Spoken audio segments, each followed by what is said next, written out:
Dans un rapport d'étape que notre Assemblée plénière a examiné lors de la session d'octobre 2023, le groupe de travail transpartisan sur l'autonomie a établi avec clarté que l'autonomie réelle d'un territoire suppose qu'à des compétences données correspondent un pouvoir fiscal et financier ainsi qu'un pouvoir législatif et réglementaire. Or, en l'état du droit constitutionnel en France, un tel pouvoir normatif n'est pas permis à la Bretagne. Une révision de la Constitution s'impose donc pour le rendre possible. Il se trouve que le Président de la République a engagé publiquement un processus de révision de la Constitution qui porte sur plusieurs questions et dont il souhaite qu'il puisse aboutir favorablement au cours de l'année 2024. Dans un discours prononcé devant l'Assemblée de la collectivité de Corse le 28 septembre 2023, il s'est engagé à soutenir la création dans la Constitution d'un article dédié à la Corse. Cet engagement présidentiel intervient dans un contexte qui a d'abord vu l'ouverture dès 2022 d'un processus de négociation entre le gouvernement et les élus de la Corse autour de l'objectif d'une accession de l'île à un statut d'autonomie pleine et entière, puis l'adoption le 15 juillet 2023 par 73% des membres de l'Assemblée de la collectivité de Corse d'un projet d'autonomie interne ayant vocation à se traduire en droit dans une loi organique. Ce dernier vote est intervenu à l'issue d'une période de plusieurs mois au cours de laquelle le président de l'exécutif de la collectivité de Corse était allé à la rencontre des élus locaux et de la population corse elle-même. Ces étapes de concertation, qui sont autant de préalables nécessaires pour assurer le caractère démocratique d'une réforme aussi importante, n'ont pas eu lieu en Bretagne, pas encore. Dès lors, il serait vain de réclamer pour la Bretagne la même chose que la Corse. Pour autant, le président de la République a également ouvert la porte à une réforme de la décentralisation d'une portée plus globale. À ce titre, il a confié au député Éric Woerth une mission dont les conclusions devraient être rendues publiques en mai. C'est dans ce contexte qu'il convient d'apprécier l'initiative de plusieurs spécialistes du droit public, dont l'ancien ministre de la Justice et garde des Sceaux, Jean-Jacques Urvoas, ancien membre de notre Assemblée, consistant à proposer une révision de l'article 73 de la Constitution, qui relève du titre 12 portant sur les collectivités territoriales et concerne actuellement les seuls départements et régions d'outre-mer. La rédaction actuelle octroie à ces territoires ultramarins la possibilité, en dehors du champ des compétences régaliennes, je cite, de fixer elles-mêmes les règles applicables sur leur territoire. Faisant le constat du blocage d'un système qu'il dit lui-même hyper centralisé et bureaucratique, participant à la dislocation de la société, Jean-Jacques Urvoas et ses collègues juristes proposent d'étendre l'application de l'article 73 à l'ensemble des collectivités et de leur permettre, sur la base du volontariat, d'exercer de plein droit un pouvoir normatif dans le champ de leurs compétences. Monsieur le Président, pouvez-vous nous dire si vous êtes disposé à soutenir cette proposition auprès du Président de la République, du Premier ministre et des parlementaires, et à la relayer auprès de Régions de France d'une part et des autres collectivités bretonnes d'autre part? Si oui, quelles initiatives entendez-vous prendre? Je vous remercie. Merci à vous. Parole à Aziles Gouez. Pardon, Président. Pardon? Une petite question. En fait, la question de Madame Gouez n'est pas tout à fait la même que celle qui vient d'être posée par Christian Guillon-Var. Donc, je ne comprends pas pourquoi vous fusionnez la réponse. Eh bien, parce que nous avons envie de l'organiser comme cela, Madame. Parce que c'est votre bon plaisir. Parce que normalement, vous répondez comme tout à l'heure à chaque question orale. Non, c'est régulier qu'on réponde à plusieurs questions d'un seul tenant et la réponse est cohérente. La réponse du vice-président est cohérente.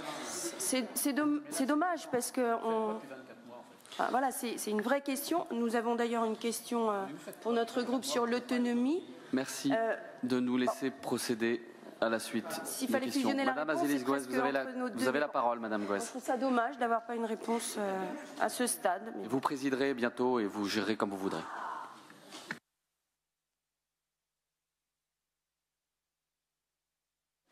Chers collègues, voici près de 2 ans et demi, cette Assemblée a adopté un vœu en faveur d'une expression citoyenne sur la question de la réunification de la Bretagne.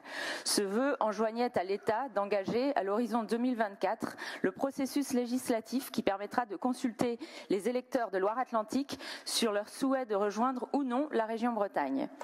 L'insertion d'un horizon temporel précis au texte de ce vœu était une requête du groupe Braze-Aglaise qui a tenu à formaliser une date butoir au-delà de laquelle le Conseil régional de Bretagne prendrait l'initiative d'un débat public sur la question du rattachement de la Loire-Atlantique à la région Bretagne.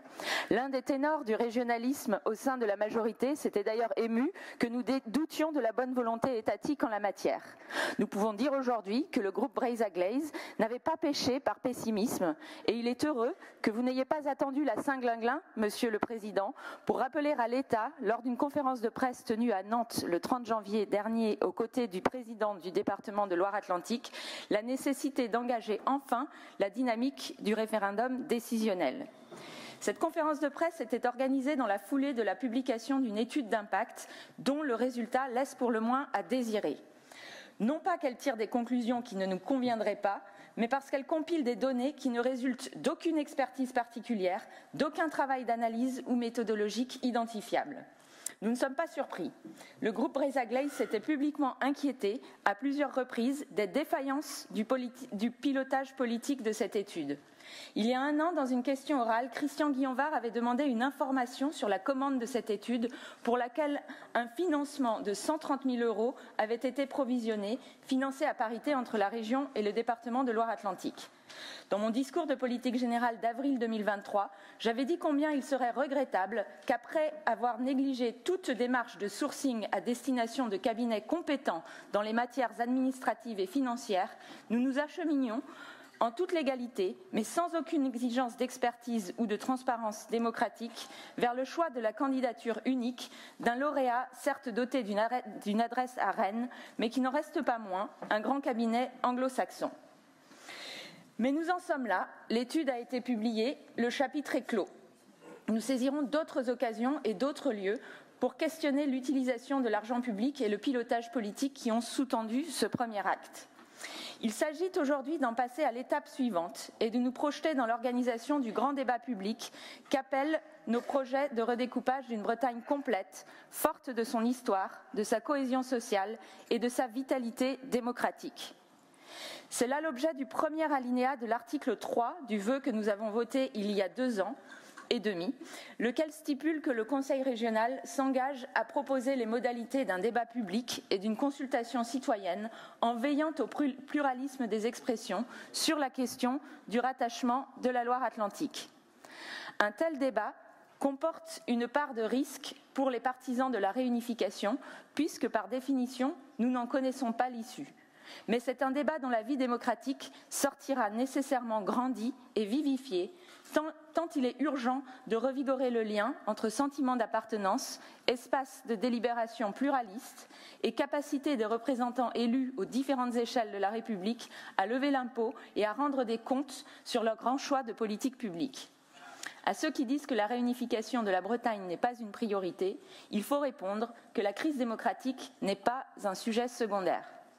C'est pourquoi nous vous demandons, Monsieur le Président, si vous êtes disposé, nonobstant la date de déclenchement par l'État d'un référendum décisionnel sur la réunification de la Bretagne, à prendre les devants en organisant les conditions d'un large débat public sur le sens et les enjeux du rattachement de la Loire-Atlantique à la Bretagne, en concertation avec les collectivités volontaires de ce département, et si vous pouvez envisager de mobiliser à ces fins une partie des crédits prévus pour la communication de la région, indépendamment de la provision inscrite en cas de processus référendaire. Je vous remercie. Merci à vous, Madame. Agnès Lebrun. Merci, Monsieur le Président. Simplement une petite remarque sur l'échange qui a eu lieu tout à l'heure. C'est certes le sujet est le même, la thématique est la même, mais si on part sur un sujet global, les questions orales n'ont plus raison d'être. Les questions orales, elles ont une raison d'être parce qu'elles sont précises, parce qu'elles sont diverses, par leur source et par leur nature. Donc je ne doute pas que M. Kearney y répondra point par point avec précision. C'est indispensable. Et voilà, nous y serons extrêmement vigilants. Notre question orale apporte un titre, puisque c'est à la fois une question et elle est orale. C'est communication ou action. Donc on est en fait au cœur du sujet. En septembre dernier, la Première ministre recevait la contribution du travail réalisé par le groupe Autonomie. Ce travail de 18 mois avait pour objectif de proposer des pistes pour un nouveau partage des pouvoirs réglementaires et législatifs permettant une réelle différenciation. Bien que le chef de l'État eût déclaré en juin 2018 à Quimper ne pas croire à une nouvelle étape de décentralisation, une mission a été confiée à Éric Woerth, ça a déjà été dit, dont l'objet est la clarification de l'action publique territoriale et l'identification de nouvelles pistes de décentralisation. La dernière réunion du groupe Autonomie, qui était une audition de M. Urvoas, a clairement mis en exergue la nécessité d'autoriser la différenciation au niveau des collectivités qui le souhaitent et qu'un travail conséquent devait être mené auprès du gouvernement et du Parlement. Aussi, et ainsi, nous souhaiterions que la région se saisisse activement de ce temps de réflexion organisé au niveau national sur la décentralisation pour promouvoir sa conception de la différenciation. En un mot, la conviction c'est bien, la persuasion c'est mieux. De la même façon, nous avons enfin pris connaissance il y a 2 semaines de l'étude d'impact réalisée par un cabinet sur le rattachement du territoire du département de la Loire-Atlantique au territoire de la région Bretagne. Force est de constater que ce document ne permettra pas à lui seul de convaincre l'État et d'organiser un référendum sur la réunification de la Bretagne à 5 départements. Là encore, nous attendons une action plus active et efficace de la région qui avance malheureusement seule, faute d'avoir intégré les parlementaires. Donc notre question est simple. Comment comptez-vous dépasser le stade de la pure et simple communication que nous avons observée en long et en large pour réellement vous mettre en situation de convaincre l'État sur ces questions de l'autonomie et de la réunification? Je vous remercie, Monsieur le Vice-président, pour vos réponses. Merci, Madame Lebrun. Monsieur Carnez, vous avez un challenge, c'est de bien répondre aux 3 collègues. Merci, Monsieur le Président. Chers collègues, simplement pour vous préciser en effet pourquoi j'ai proposé à notre Président de répondre aux 3 questions posées en une seule et unique réponse. Il me semble que le vœu que nous avons adopté ensemble il y a près de 2 ans et demi n'est pas cessible. Cessible. L'autonomie législative, réglementaire, financière et fiscale et la réunification de la Bretagne portent une seule et unique ambition: améliorer la vie des Bretons et concourir à la cohésion sociale et territoriale de la Bretagne. Je vais tâcher donc de répondre aux questions posées avec la plus grande précision, et notamment de répondre à mes collègues Christian Guyenvar et Madame Lebrun, dont les interrogations finalement se rejoignent. J'en résume l'esprit. Sur les questions d'autonomie et de décentralisation, que faites-vous? Vous avez évoqué notre réunion du 15 janvier dernier. Je tiens à m'excuser d'ailleurs auprès des membres du groupe de travail autonomie de ne pas vous avoir adressé son compte rendu. Mais ce qui est important, est-ce le compte rendu ou le contenu? Le contenu de cette réunion du 15 janvier. Cette réunion du 15 janvier portait à la fois sur les perspectives que pouvait nous donner la loi 3DS, et je vais y revenir, et effectivement sur ce que vous avez indiqué, l'audition de Jean-Jacques Urvoas et la proposition qui nous est faite de l'article 73 et de sa modification. Le groupe de travail s'est donc réuni le 15 janvier dernier et nous nous sommes dit 2 choses. La première, c'est que nous allions vous proposer de travailler une possibilité donc ouverte par la loi 3DS qui permet de demander formellement une différenciation législative sur la base d'une différence territoriale démontrée. Nous allons nous faire accompagner, c'est ce que nous avions indiqué au cours de cette réunion, nous allons nous faire accompagner juridiquement sur ce point afin de construire les délibérations ad hoc nécessaires. Et dans la perspective de passer, puisque c'est un peu le sens de votre question, aux travaux pratiques, de la communication à l'action, j'ai proposé au Président, à une prochaine session, de pouvoir délibérer sur une question qui est fondamentale et essentielle, la question des mobilités et de leur financement. Et donc de proposer une délibération qui emporterait la possibilité de lever la taxe de séjour, ce qui a été indiqué hier en complément des travaux que nous avons engagés sur le VMA. Et nous nous inspirons ainsi de ce que Valérie Pécresse a engagé auprès de son propre conseil régional, à savoir la possibilité de se saisir de toutes les possibilités de la loi 3DS. Et en cela, on rejoint aussi l'état d'esprit du groupe de travail qui est le nôtre, c'est-à-dire à législation constante, Comment pouvons-nous améliorer l'efficience de l'action publique qui est la nôtre? Et donc la loi 3DS ouvre des perspectives dont il nous faut nous saisir. La seconde donc était la proposition de notre ancien collègue que je salue et que je remercie pour la qualité des travaux qui sont les siens avec ses collègues juristes avec lesquels il a travaillé largement sur cette proposition et qui nous a donc été présentée lors de ce groupe de travail autonomie du 15 janvier dernier. Pour mémoire, il s'agit de modifier l'article 73 de la Constitution pour permettre à toutes les collectivités, et je dis bien toutes les collectivités, et pas uniquement le Conseil régional de Bretagne, toutes les collectivités, d'obtenir le statut lui permettant d'obtenir plus d'autonomie réglementaire et normative. Vous nous demandez ce que nous en pensons. Eh bien, cette proposition, évidemment, que notre président en a fait sienne depuis belle lurette, si je puis me permettre cette expression, et nous n'avons pas entendu cette session pour dire les choses clairement et passer aux choses pratiques à nouveau. Il a ainsi consacré un communiqué de presse à ce sujet le 6 octobre dernier. Dans ce communiqué, notre président disait « Nous devons nous organiser pour tendre vers un nouvel équilibre, ensemble, avec une véritable prise en considération des pouvoirs locaux. La diversité doit pouvoir être reconnue et s'exprimer à travers un cadre commun actualisé et adapté. Pas dans des confettis d'articles constitutionnels. Il faut penser désormais une loi de la République pour tous et qui permette à chacun de trouver sa liberté. Je soutiens la proposition universelle émise par l'ancien garde des Sceaux, Jean-Jacques Urvoas, dans sa réécriture de l'article 73 de notre Constitution. Monsieur le Président, vous en avez également parlé dans un long entretien que vous avez donné au magazine Breton, consacré au sujet de l'autonomie, en date du 19 novembre dernier. Vous avez partagé avec les parlementaires bretons, lors d'une rencontre en octobre, ce sujet, et vous le referez en février prochain, enfin dans les jours à venir. Vous avez présenté cette proposition au président du Sénat, qui a dit d'ailleurs son plus vif intérêt. Vous avez également transmis au mois de novembre à Éric Woerth et à l'équipe de la mission consacrée à la décentralisation.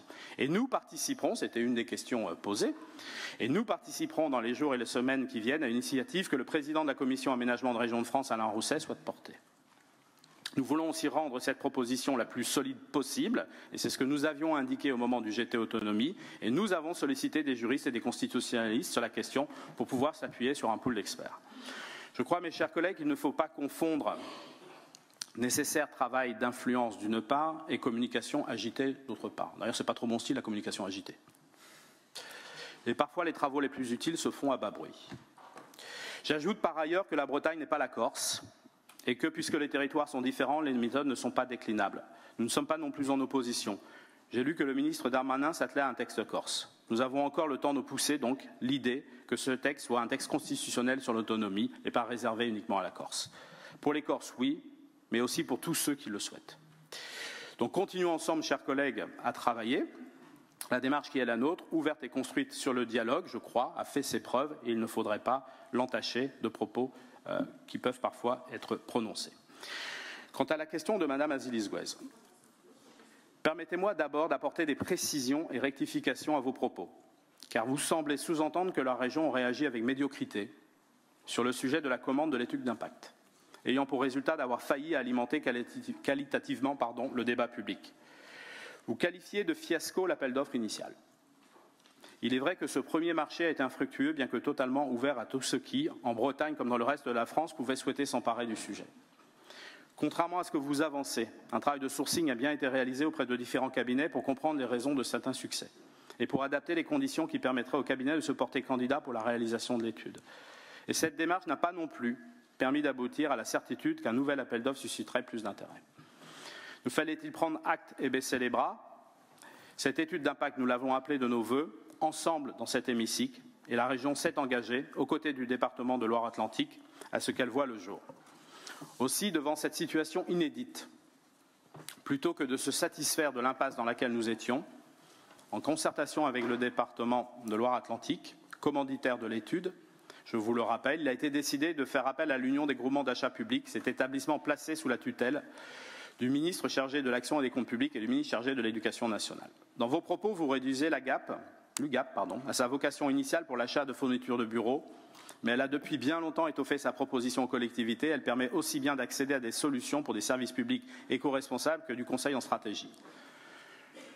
L'UGAP a donc sélectionné le cabinet PwC et je ne crois pas qu'il soit connu pour réaliser des études sur les fournitures de bureaux, mais plutôt pour son expertise et son activité de conseil à destination des entreprises comme des collectivités, de l'Union européenne ou encore des grandes organisations internationales.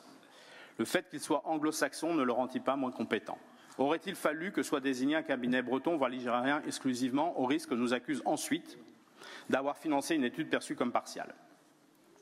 On pouvait s'attendre, malgré tout, avec ce cabinet, à une étude objective construite sur une méthodologie robuste.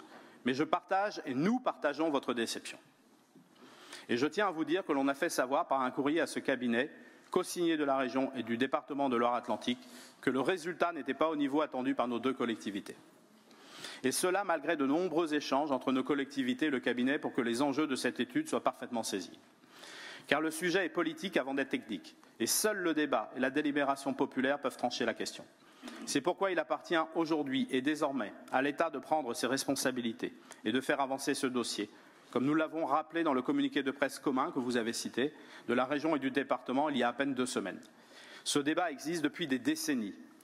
C'est la mise en place de la consultation par l'État qui créera les conditions réelles de l'animation du débat public. Alors va-t-on mobiliser des crédits aujourd'hui affectés pour d'autres projets à l'organisation de débats publics dans les territoires sur l'impact d'une éventuelle réunification? Vous le savez, ce n'est pas prévu au budget 2024. Et encore moins d'ailleurs au chapitre budgétaire 905, que vous avez tous rejeté, je crois, ou quasiment. Nous sommes évidemment disposés à faciliter l'émergence du débat démocratique sur cette question. Nous poussons pour que l'État respecte la demande de consultation populaire. Mais cette question de la réunification est un sujet collectif, et le collectif, ce n'est pas que le Conseil régional de Bretagne. Si la région participe régulièrement de l'animation de ce débat, et c'est tant mieux, elle n'a pas vocation cependant à en devenir l'unique organisatrice de manière descendante. C'est un sujet global, de société, pas juste de notre collectivité. Quiconque peut s'en saisir. La commande de l'étude d'impact avait aussi pour objectif de relancer la dynamique autour de ce projet.